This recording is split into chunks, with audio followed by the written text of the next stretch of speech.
मी modern महाविद्यालयाचाच विद्यार्थी आहे.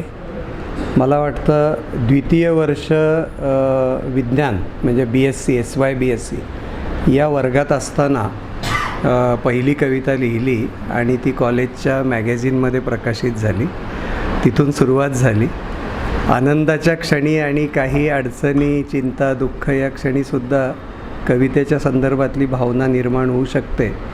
ती आपण लिहिली तर व्यक्त केल्यामुळे ती परिस्थिती हाताळायला आपल्याला उपयोग होता असं मला वाटतं.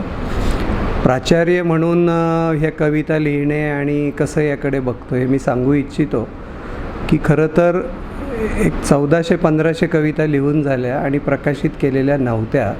याच विचाराने की प्राचार्यांनी कुठं कविता लिहायच्या का, त्यांचं काम वेगळं आहे. मग राष्ट्रीय शैक्षणिक धोरण 2020 आलं आणि त्याच्यात कलेला महत्त्व देण्याबद्दलचा एक मुद्दा आला की प्रत्येक अभ्यासक्रमामध्ये कलेला महत्त्व द्या.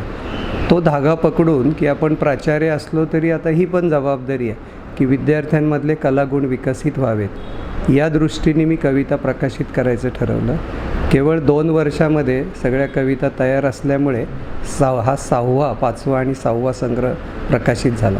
पण माझी इच्छा आहे की असे संग्रह व्हावेत ज्याच्यामध्ये विद्यार्थ्यांच्या पण कविता आहेत, शिक्षकांच्या आहेत, विभाग प्रमुखांच्या आहेत, उपप्राचार्य आणि प्राचार्यांच्या आहेत, कदाचित पालकांच्यासुद्धा एकाच संग्रहात. हा विचार मांडल्यानंतर आमच्या हिंदी विभागाने तो प्रथमतः यशस्वी केला.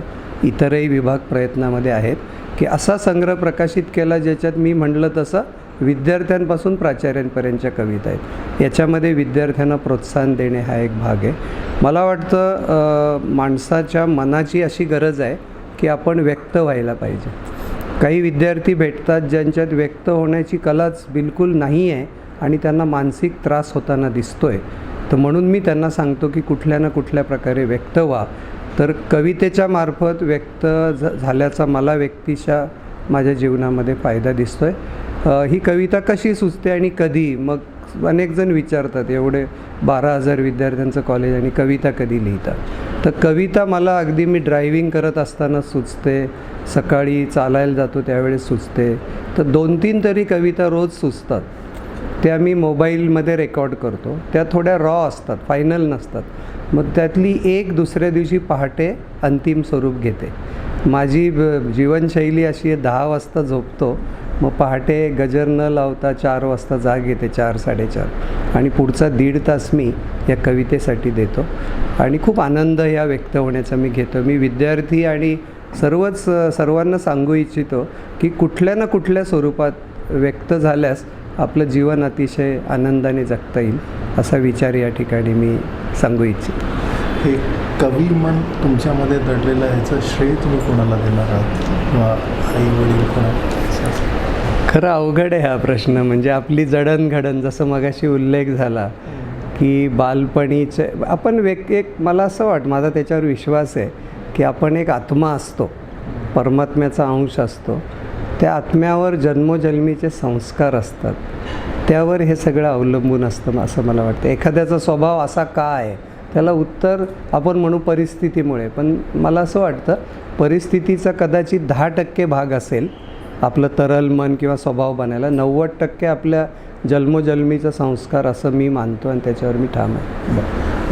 आजकाल जर तुम्ही बघितलं तर चांगल्या प्रकारच्या कविता मार्केटमध्ये येत नाही. म्हणजे जे आपण पिक्चर बघतो, हे बघतो, जुने जे गाणे आपण ऐकायचो ते ज्या शब्दांमध्ये किती खूप होते, तर ते कमी होण्याचं तुम्हाला काय वाटतं? एक कवी म्हणून काय वाटतं की मला वाटतं कवीचं ध्येय आपल्या कवितांची गाणी व्हावी असावं असं माझं मत आहे.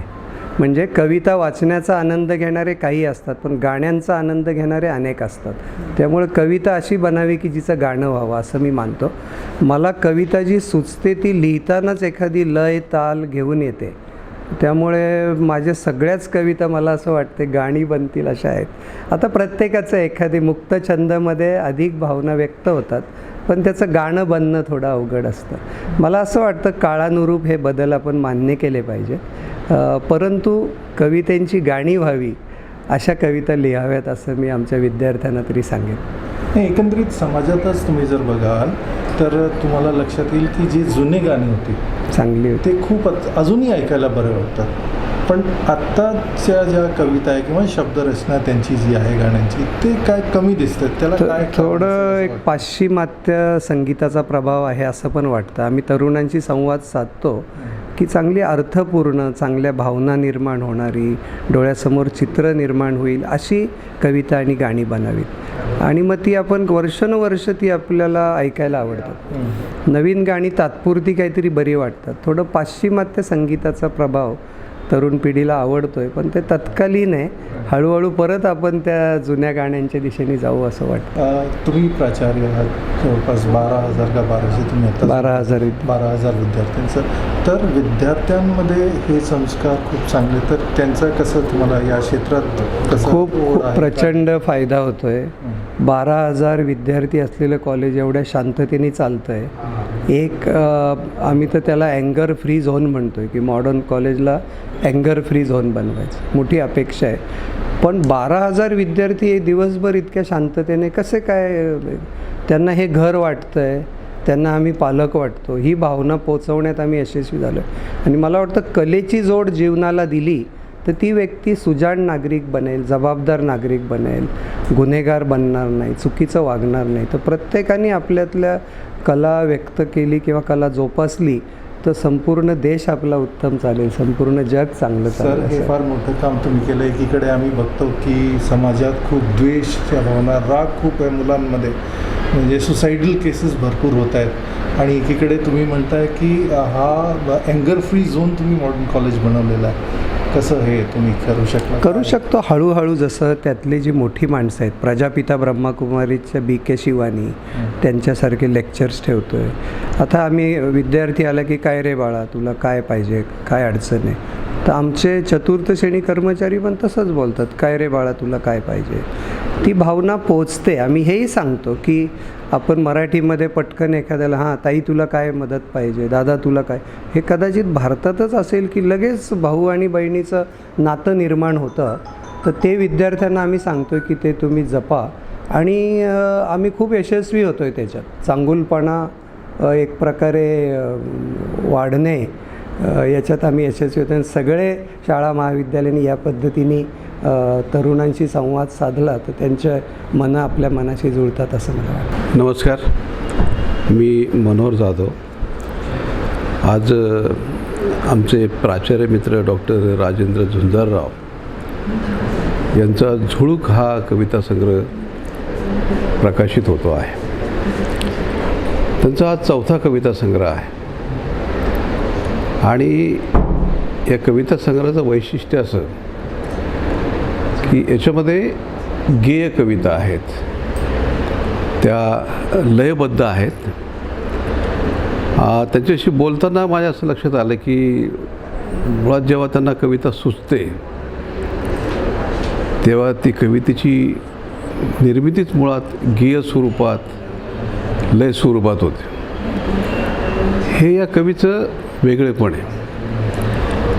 दुसरा भाग असा की दैनंदिन जीवनामध्ये जे अनुभव कवीला येत आहेत त्या अनुभवाचं चिंतन कवीने आपल्या कवितेतून मांडलेलं आहे. आपण कविता जर वाचल्या तर आपल्याला असं वाटेल की या फार साधारण घटना आहेत, आपल्या आजूबाजूला घडणाऱ्या गोष्टी आहेत. इथे बघू ना. नमस्कार, मी कवयित्री हेमा लेले. सगळ्यात प्रथम प्राचार्य डॉक्टर राजेंद्र झुंजारराव यांचं मनापासून अभिनंदन करते, कारण त्यांचा नवा कविता संग्रह आता येतो आहे रसिकांसमोर, आणि मला तो आवडला आहे आणि म्हणूनच मी त्याविषयी बोलते आहे. माझी जी कवितेची व्याख्या आहे ती अशी आहे की कविता म्हणजे असतो आपल्या आत्म्याचा निश्वास, आणि त्यासाठी भोगावे लागतात आयुष्याचे दशावतार. डॉक्टर राजेंद्र यांनी आयुष्यात खरंच अनेक अनुभव घेतलेले आहेत, ज्याला मी आयुष्याचे दशावतार म्हणते. त्याचं दर्शन त्यांना घडलं आहे. पण ते सगळं चित्रित करताना कवितांमधले 3 गुण मला अतिशय भावले. पहिली गोष्ट म्हणजे अतिशय सकारात्मक वृत्ती. कितीही अडचण आली तरी माणसाने त्याच्यावर मात करून पुढे जायला पाहिजे, हे त्यांची कविता सतत सांगत राहते. आणखीन एक त्यालाच जोडून येणारी गोष्ट म्हणजे त्यांचा आशावाद, की आत्ता कितीही अवघड वळणं आपण पार करत असलो ना तरी पुढे खूप छान असा सुरम्य काळ आहे जिथे आपण नभात भराऱ्या घेऊ शकतो असं ते म्हणतात. आणि तिसरा भाग म्हणजे स्मृतिरंजनाचा. प्रत्येकाला आपलं बालपण खूप आवडत असतं आणि त्यांना त्यांचं गावाकडचं बालपण आजही हळवं करतं. हे जे गुणधर्म आहेत ना, सकारात्मकता, आशावाद आणि हा मनाचा हळवेपणा, त्यामुळे अतिशय वेगळ्या विषयामध्ये काम करत असूनसुद्धा त्यांनी जे संवेदनशील असं मन जपलं आहे, मनातला कवी जो जपलेला आहे आणि त्याची वाढ करण्याचा प्रयत्न ते करतायत, ती फार फार कौतुकाची गोष्ट आहे आणि आजच्या या युगात अतिशय महत्त्वाची गोष्ट आहे. कारण अशा भावना लोकांपर्यंत पोचवणं म्हणजे एक चांगला रसिक निर्माण करण्यासाठी लावलेला हातभार आहे असं मला वाटतं. हे स्पंदन त्यांच्या हृदयाचं सगळ्यांपर्यंत पोचेल याची मला खात्री आहे. मॉडर्न महाविद्यालयाचे प्राचार्य आदरणीय डॉक्टर राजेंद्र झुंजारराव सर यांचे आज 2 कविता संग्रह झुळूक आणि स्पंदन हे प्रकाशित होत आहेत. यापूर्वी सरांचे 4 कविता संग्रह प्रकाशित झालेले आहेत. सरांची जी ही आवड आहे कविता लिहिण्याची ती त्यांनी अशीच जोपासावी. भविष्यामध्ये देखील यातून प्रेरणा मिळेल विद्यार्थ्यांना. खरं तर सर स्वतः ग्रामीण भागातून आलेले आहेत आणि शहरी भागामध्ये सरांनी मोठं योगदान कॉलेजच्या माध्यमातून दिलेलं आहे. त्यामुळे त्यांना ग्रामीण आणि शहरी भाग या दोन्ही भागाचा खूप जवळचा असा अनुभव आहे आणि त्यांची निरीक्षण शक्ती ही त्यांच्या कवितातून प्रकट होताना दिसते. आज जे 2 कविता संग्रह त्यांचे प्रकाशित होत आहेत, स्पंदन आणि झुळूक, या दोन्ही कविता संग्रहांना माझ्या शुभेच्छा. त्याचबरोबर प्राचार्य डॉक्टर राजेंद्र झुंजारराव सरांना देखील भविष्यामध्ये अजून त्यांच्याकडून जास्तीत जास्त कविता लिहून त्याचं संकलन व्हावं अशी अपेक्षा व्यक्त करतो आणि याच प्रसंगी दिवाळीच्या देखील सर्वांना शुभेच्छा देतो. धन्यवाद. मैं कर्नल दिलीप पांडे, मैं प्रोफेसर राजेंद्र झुंझारराव का क्लासमेट हूँ. हमने ग्रेजुएशन मॉडर्न कॉलेज से में साथ में की. उसके बाद मैंने आर्मी ज्वाइन कर ली और 5 साल पहले रिटायर होकर मैं पूना में सेटल हो गया हूँ. तो पिछले 5 साल में मेरा कॉलेज के अंदर में संपर्क काफ़ी बढ़ा और जब मुझे पता चला कि मेरे क्लासमेट डॉक्टर झुंझारराव यहाँ के प्रिंसिपल हैं तो मुझे इनसे मिलने की बहुत इच्छा हुई. लेकिन मुझे मन में एक थोड़ा सा ये संकोच भी था कि मैं इनके पास कैसे जाऊं, क्योंकि इतना बड़ा कॉलेज, क्योंकि हमने अपने कॉलेज का समय देखा था, उस वक्त के प्रिंसिपल को देखा था, तो मिलने में एक थोड़ा सा हेजिटेशन था. लेकिन मैं इनसे डॉक्टर झुंझारराव से मिलने के लिए गया.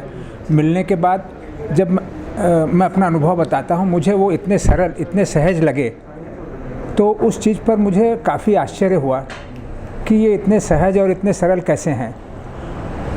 उनके पास जो स्टूडेंट्स आते हैं, एक के बाद एक स्टूडेंट आ रहे. दिन में जब मैं उनके साथ बैठा था तो 15-20 स्टूडेंट आए. सबकी अलग अलग प्रॉब्लम है, सबके अलग अलग सॉल्यूशन है. पर जैसे जैसे लोग आते गए और इतना उनको इतनी अच्छी तरीके से उन लोगों को हैंडल किया, उनकी समस्या का समाधान दिया और वो बच्चे सब इतना खुश होकर, संतुष्ट होकर वापस गए.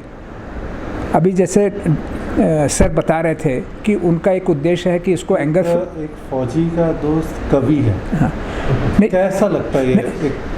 थोड़ा सा बता. नहीं, मुझे इस चीज़ का बहुत गर्व होता है. मुझे लगता है कि मैं भी कुछ कविता लिख सकूं, लेकिन जैसे डॉक्टर झुंझारराव ने बताया कि 10% आप किसी भी चीज़ को मॉडिफाई कर सकते हैं, 90% वो आपके संस्कार में होना चाहिए, आपकी पृष्ठभूमि में होना चाहिए.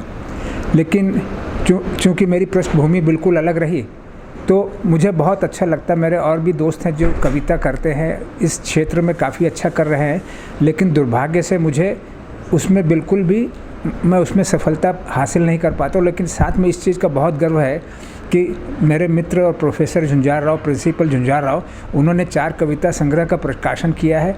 2 का आज होने जा रहा है. उन्होंने मुझे व्हाट्सएप मैसेज दिया. मैंने सोचा कि मैं इस मौके पर ज़रूर उपस्थित रहूं. ये मेरा सौभाग्य रहेगा.